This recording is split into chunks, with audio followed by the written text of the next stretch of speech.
So the moment I found out I won, I was actually leaving my last class of the day, and I was walking through the breezer with a bunch of my friends, and then I look at my watch and I see I got a notification email from the National Civil Rights Museum. Hey everybody, I'm Onaedo, and I am here with Christian Love, who founded Opportunity Bridge 901 and won the Keeper of the Dream Award, which is a big honor for students who have shown commitment to leadership, compassion, and service. So, before we start everything else, Christian, would you just like to talk a little bit more about what Opportunity Bridge is and its mission? So as Onaedo introduced me, hi, I'm Christian. I'm a junior at Lausanne. I'm also founder and project lead of Opportunity Bridge 901 was founded on a simple principle. Oftentimes there are a lot of students who are capable of participating in leadership programs who are more than able to really get involved, but they don't know how to get involved. They don't know about the opportunities that are out there because access to information is fragmented. It really depends on your network and it's hard to get connected. So what we did was we found all the opportunities and created a centralized platform where students can have a one-stop shop to go to the platform and put in how much time they can commit, their grade level, and how they want to get involved, and then find the kind of way they want to get involved. So that's pretty much what Opportunity Bridge 901 does. We also have the Opportunity Ambassadors program, and Onaedo is also one of our Opportunity Ambassadors right now. And what we're trying to do with Opportunity Ambassadors is making sure that within each Mid-South school, there are at least 2 students who can connect their classmates and their peers to opportunities. Make sure they're in the know about what's going on in Memphis. And we also make sure that our Opportunity Ambassadors connect us to the college and career counselors at their schools so we can make sure that we're a resource to them as well. But I'm really excited to be on here today, and thank you so much, Onaedo, for inviting me. Okay, so first question other than that is, what moment first made you realize that Memphis students from different communities weren't really all getting the same resources exactly, and how did that inspire you to create this? So the first moment I realized that was, I would say, when I was personally looking for opportunities to get involved.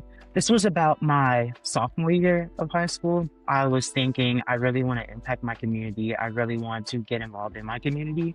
And I realized a lot of the pathways to get involved were unclear. It was hard to get involved, and I just didn't really know where to start.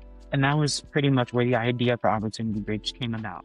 But I started to actually conceptualize and take action once I realized that talking to some of my cousins and friends and peers who go to other schools in Shelby County, that they really have no way of knowing what's out there. They have no way of hearing about these opportunities. Like at my school, Lausanne, we're blessed to have an infrastructure where our college and career advisors and counselors can tell us about different ways to get involved, and tell us when Gov School applications are, and tell us to get involved in our bridges or reach Memphis. While someone who might go to a school that doesn't have that same infrastructure might not be able to have that same access to information. So that's really where we came in.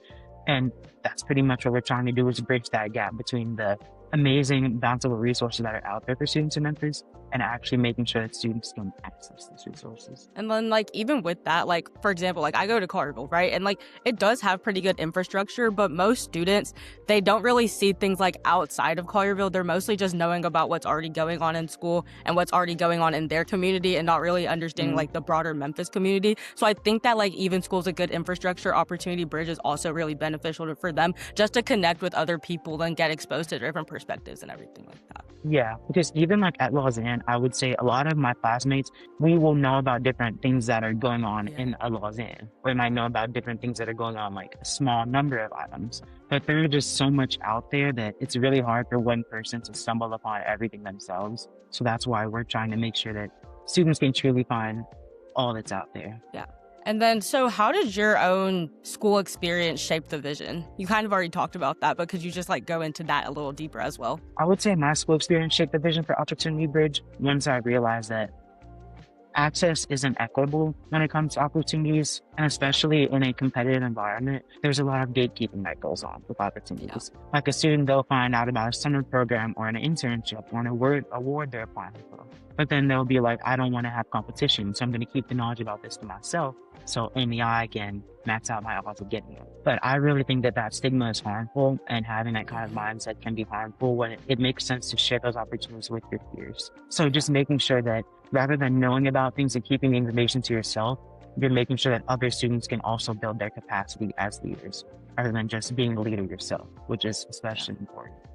And even just the way that Lausanne does telling us about opportunities, they'll send us emails every once in a while saying, hey, Gov School applications are coming out. That's a big one that they emphasize. Or Bridges USA is taking applications for their center program. Just making sure Opportunity Bridge can now start to employ tools such as that to make sure the students know what's out there. Yeah. Yeah, especially because also like what you said with competition and everything, I've really seen that because like, especially like I'm only a freshman and I've already seen it be as, especially freshman year, everybody just wants to be like, well, I'm a freshman. I need something to like prove myself, show that like I'm really capable of being in a high school competitive environment. So then they'll like take things, not tell like other people about them, or they'll like only tell older people who have kind of already established themselves just because they want to feel like established with people who have already like made a name for themselves and everything. Yeah. And I even say that it gets even to be an even bigger issue once you get to that sophomore, junior year kind of end state, because a lot of people now, they're starting to find activities for their college applications and be like, how can I stand out and be a standout applicant to X, Y, and Z school? When really the true essence of getting involved isn't just making sure you maximize your odds for a top school. While that may seem important, it's making sure you're actually investing in causes that resonate with you as a person. Are actually making a concrete impact on your community. So just making sure that we have a balance between leadership opportunities and summer programs that will help students stand out for college apps, and also making sure that we have service initiatives and local initiatives that will help you make sure that you're being fulfilled and actually serving, giving back to the community that we see. And then, so what gap did you see in Memphis schools that you felt like no one was addressing? That's a really good question. And I'd say it really goes back to the heart of Opportunity Bridge. Oftentimes within schools, like there will be information, there'll be opportunities, and there will be ways to get involved. But one school might have more access or more know about the ways to get involved.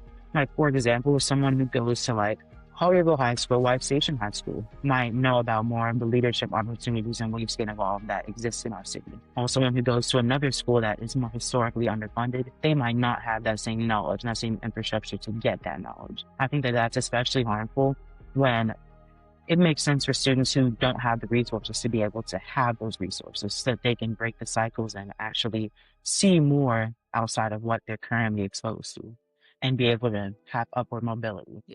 Yeah, because I did the Bridges program as well, and that just really, because Bridges connects different people like from all over Memphis, and I really did see that like a lot of people didn't know about things that I was like privileged and blessed to know about. So I think that's another reason that like I've said that a lot, but like Opportunity Bridge is really good for like that essentially.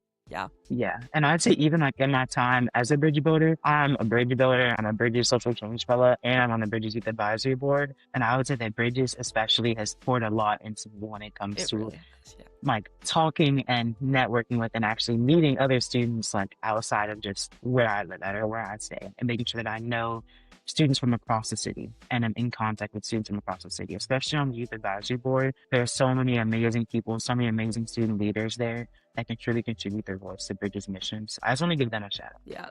Okay. And so what was the very first step that you took to really make Opportunity Bridge happen? I would say going back to Bridges, my first step to make Opportunity Bridge happen was realizing that I had an idea for an initiative. And then I was scrolling on Instagram one day and I was looking at Instagram Reels, and then I went back to the Explore feed and then I saw, wait a minute, Bridges taking applications for their Youth Action Center Social Change Fellows. And I have an idea for how I can help out my community, so why don't I apply and get some support in actually creating my campaign and creating my initiative? So the first step that I took was realizing that there was an issue and there was a gap, and taking action towards solving that gap. So actually applying to become a social change fellow, getting accepted to do that, and then working with the Youth Action Center to actually create a way to sustainably address that issue and make sure it's not just a one-off thing. It's something that actually will impact my community outside of myself. But actually developing Opportunity Bridge, I laid the groundwork as a social change fellow, but after my social change fellowship ended is when I actually created the platform and launched it and started doing the Opportunity Ambassadors program. But the YAC Social Change Fellow program is what really helped me create the solidification, create the foundation that was needed. That's great. And so then as a high school student, how did you really convince like adults, teachers, administrators to take your vision seriously? So I would say that adults often underestimate how seriously young people think about systems, not just problems. Adults will sometimes think that just because we're young or we don't have as many experiences as they do, that we don't really know about the different gaps that are affecting our community, or know about the different ways we can get involved. When I think that it makes sense to break that stigma, because oftentimes adults will say that youth are the leaders of the future, But I think that is true, but we also have to acknowledge that youth can be the leaders of the present if we're given the space to. And I would say that that's very important. And the way that I made sure that adults understood that I was serious about this and really wanted to make an impact was really just getting out there and networking and sending emails. Like sending an email to an adult who I know might be a change maker in education and being like, hi, I'm Christian Love. I'm starting Opportunity Bridge 901. And I'm just going to have a 5-minute chat with you to see how you can help support me in doing this. So really just reaching out, putting yourself out there and coming with actual research behind that issue. Not just saying I noticed an issue, but researching what impacts that issue.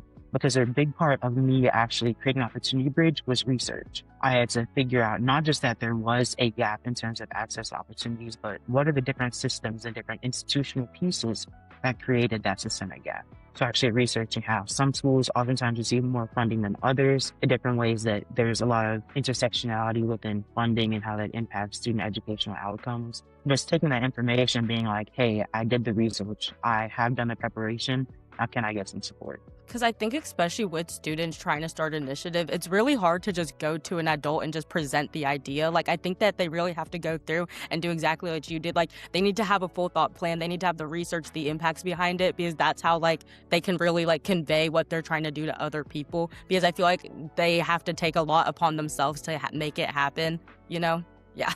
And then, so and I what was think that the... even with adults, like I just want to expound upon what you just said. Even when it comes to adults, I think that it's important that adults recognize that youth aren't just like, I'd say, especially in Memphis, there's a huge stigma around youth that youth might be lazy or might not be as motivated to actually impact our community. It's just that we are motivated and we are not lazy. We just oftentimes don't have the pathways to do that. Which is why I'd say another way Opportunity Bridge helps that out is making sure that students know about the different pathways that they can get involved and impact their community. Yeah. And then, so what was the hardest pushback you faced when starting? And like, how did you overcome that?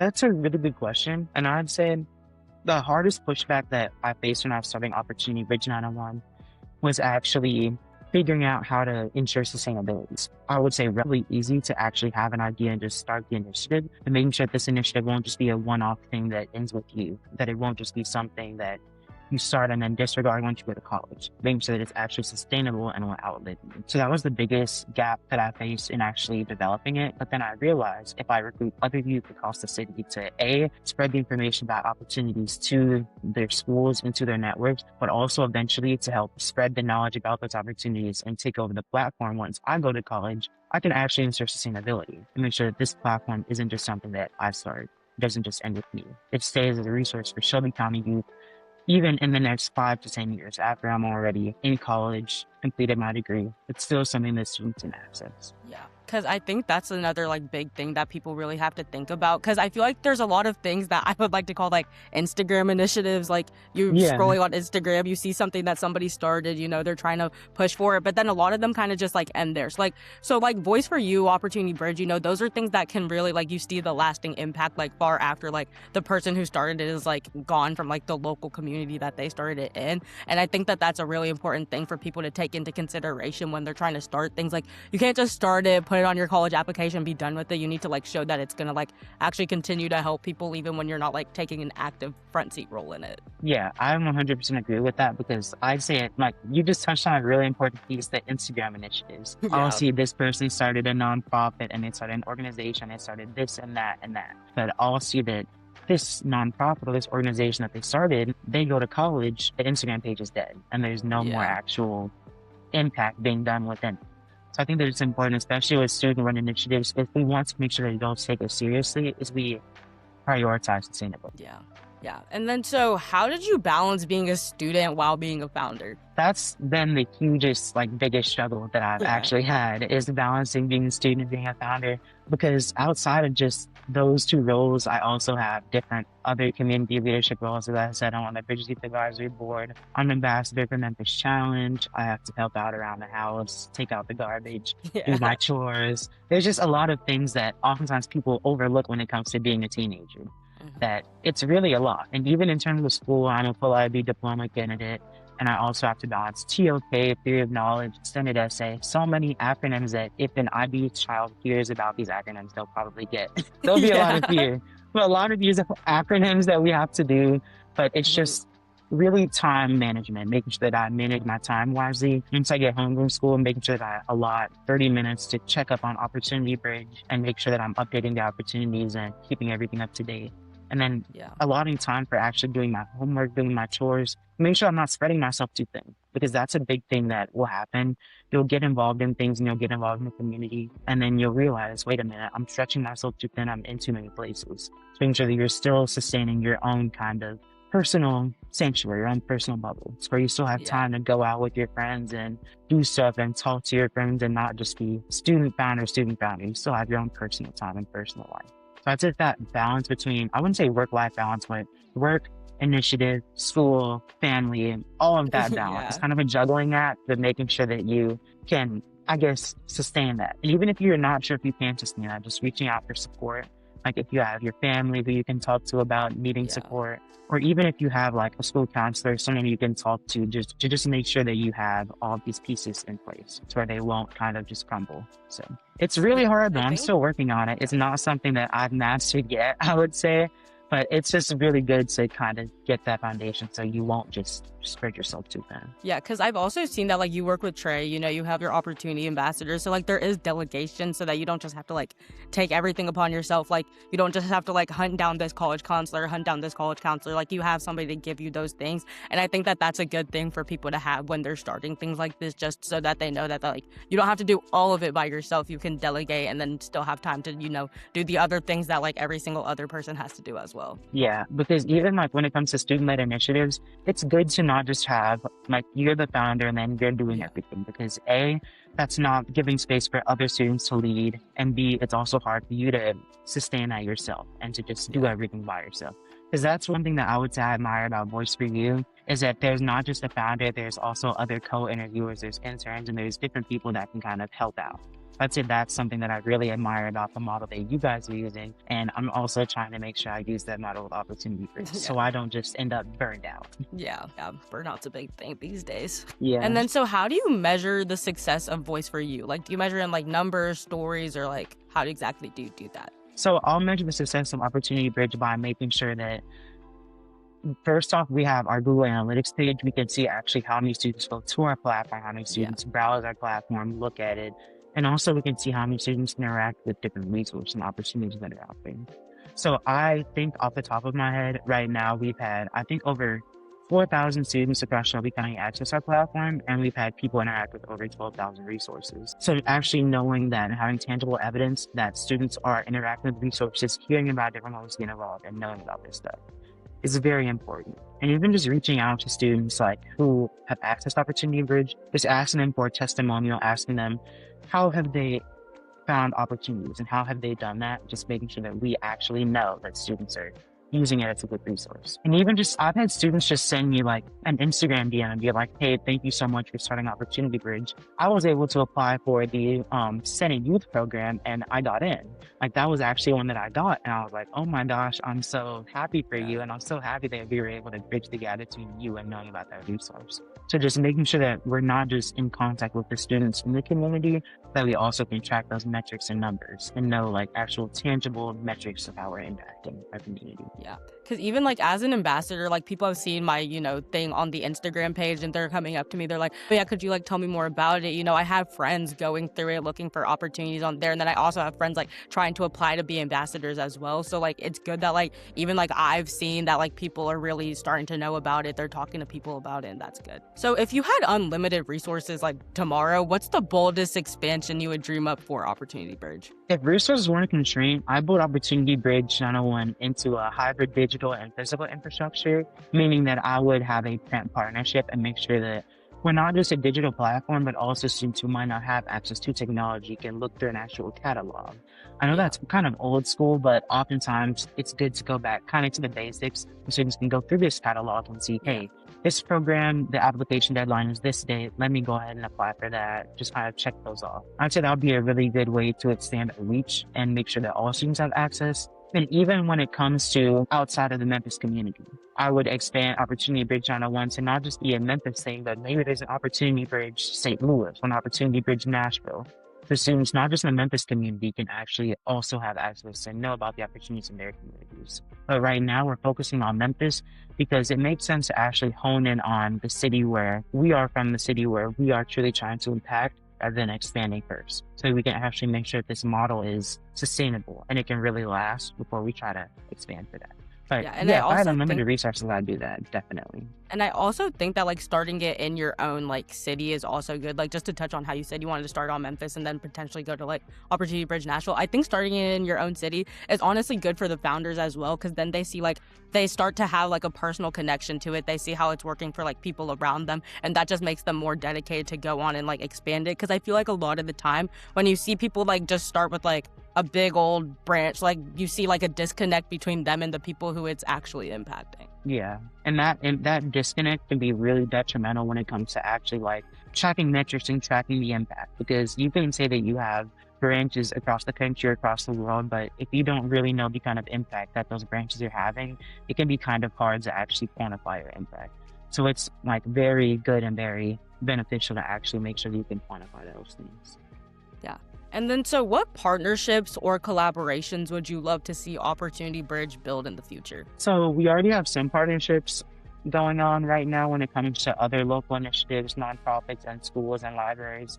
But I want to say I'd love to have deeper partnerships with different public schools, libraries, and youth-serving nonprofits, so Opportunity Bridge becomes an embedded resource in places where students actually already are. And one of the partnerships that we built recently was with Reach Memphis. We were able to come out and table at the Reach Memphis. I think it was called the Community Educational Fair. There were other like nonprofits and other organizations tabling there that were directly impacting youth and actually direct resources for youth and families. So being able to come out there and actually not just connect with the people who came to the fair, but the other organizations that were there, that was really good for us to actually network with other initiatives in the community and actually talk to them and expand our impact together. And I'd also be excited about partnerships with different colleges and local businesses and funding foundations, not just for funding, but also for transparency. Because oftentimes the opportunities within those funding spaces, within those college spaces, or within those local business spaces can exist behind closed doors.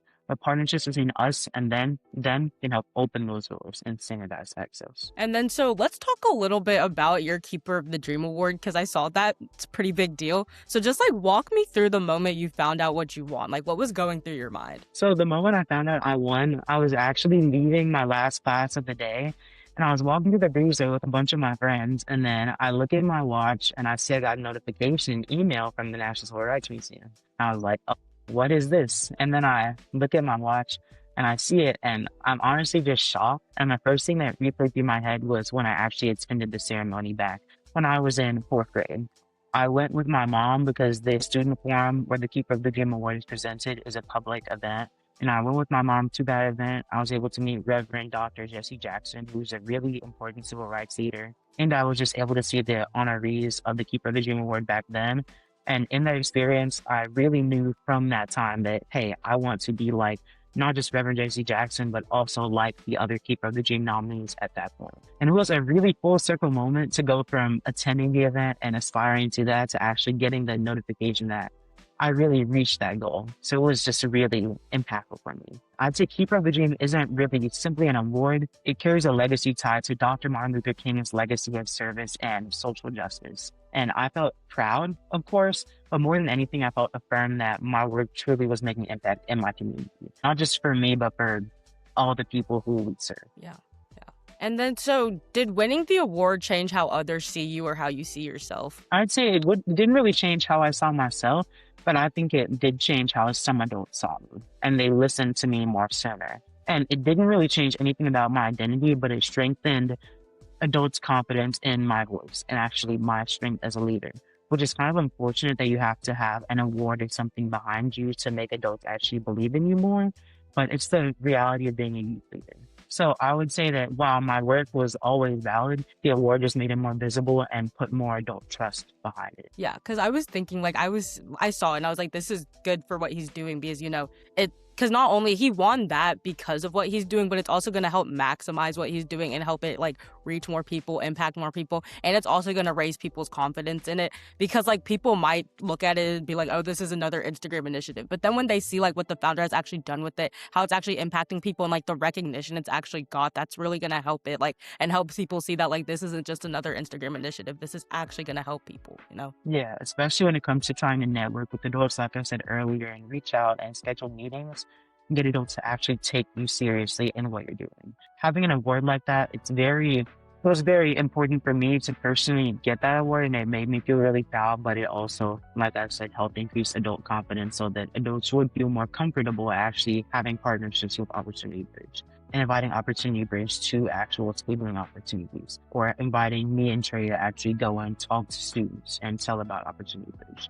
So it really increased that confidence there. And then, so what's the truth about being young that adults often overlook or misunderstand? I would say that adults, they were young before too, but after you get to a certain point, I feel like when you're an adult, you kind of forget what it was like when you were young, when you were a teenager. And adults, whenever you tell adults sometimes that you have a lot that you're on your plate, or there's a lot, adults will think, well, you don't have a lot. I have a job and I have all of these things, but they really forget just how much you actually have to balance when you're in high school. Like I said, it's really a balancing act, especially when you're also balancing initiatives of being a founder. But really having that support is what makes that a good thing. And even when it comes to students, adults underestimate how seriously we think about systems and not just like problems, and the systems that impact these problems and the systems that perpetuate the issues that are in our community. And by actually working to create initiatives and create solutions to those systems, instead of just reacting emotionally like some adults would think that we are, we're analyzing the structures, the access, and the impact of these issues. And I think that a big thing is that some adults will think that young people lack vision and we lack foresight into the future, because a big thing that within psychology is said is that youth's prefrontal cortexes aren't completely developed, which that might be true, but we still have the vision. And we often, because of those kinds of stigmas, lack access and trust. Yeah, because I think a big thing about what you said about how like first adults are like, well, I have a job, I have this, and then also how they just think that what was it? How they think that we don't like necessarily see things and see systems the way that they think that we do.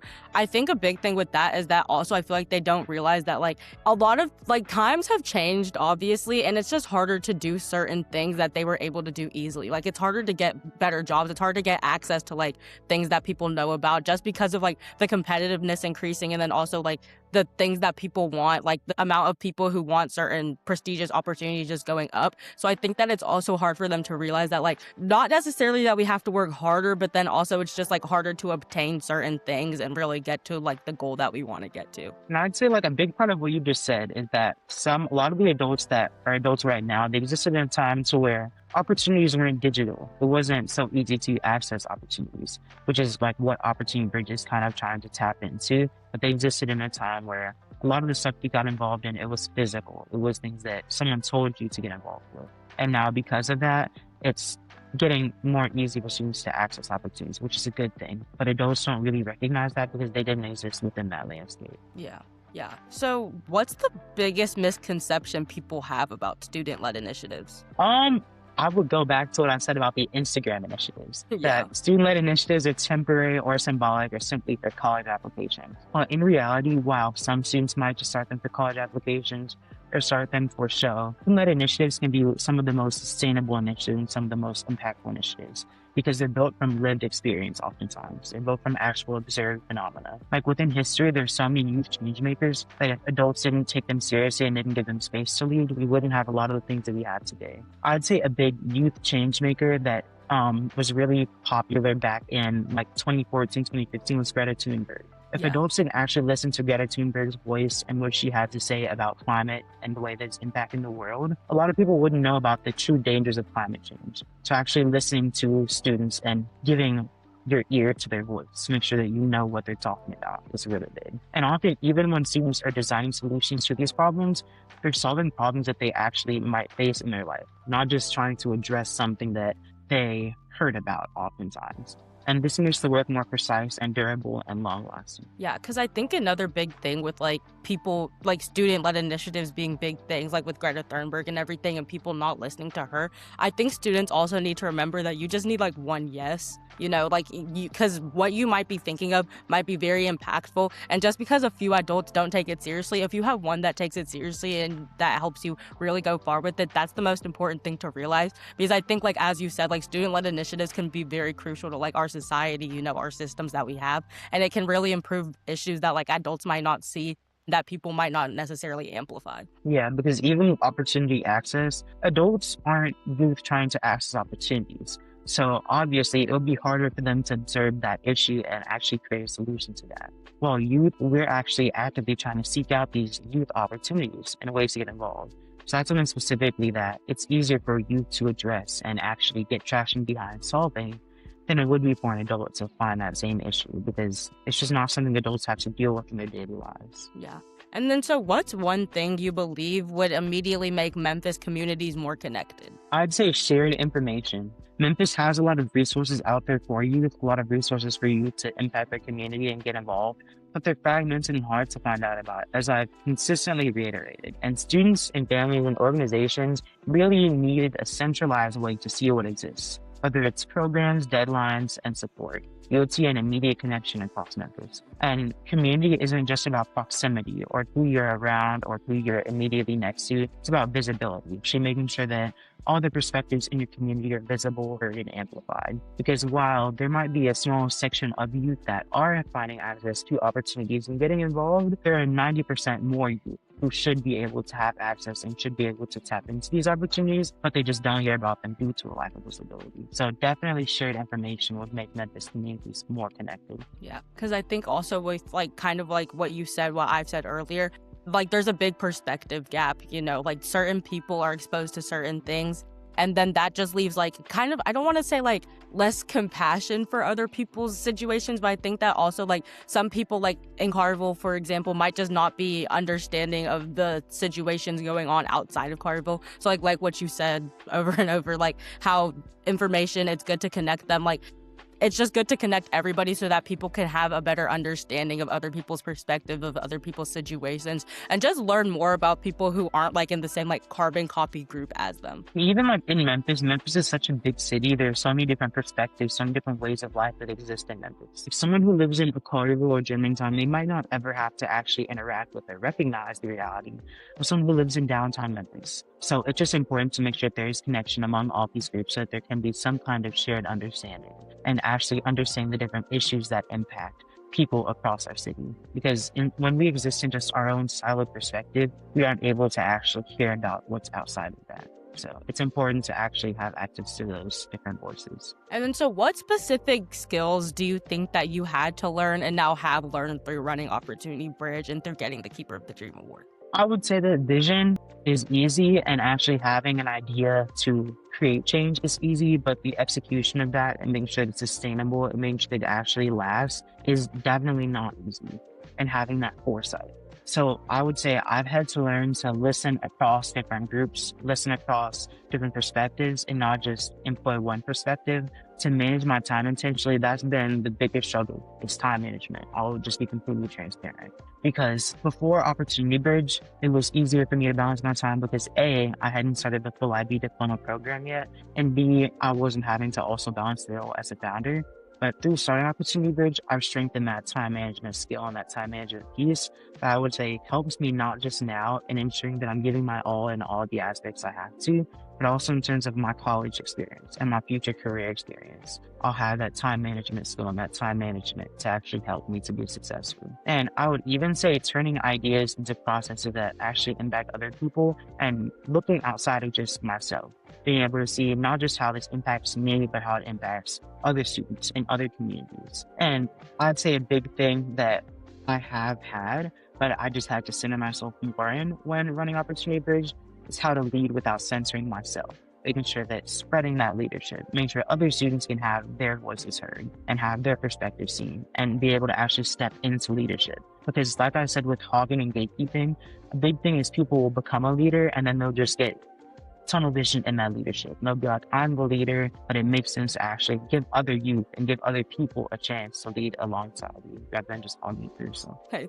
That's all we have for today. Thank you so much for being here. and thank you so much for having me. I'm really excited. I'm really happy that I was able to have this conversation. It's good to gain insight from people in the community and actually have these productive conversations. So thank you Yeah, so much again for inviting me. of course. Thank you so much for being here.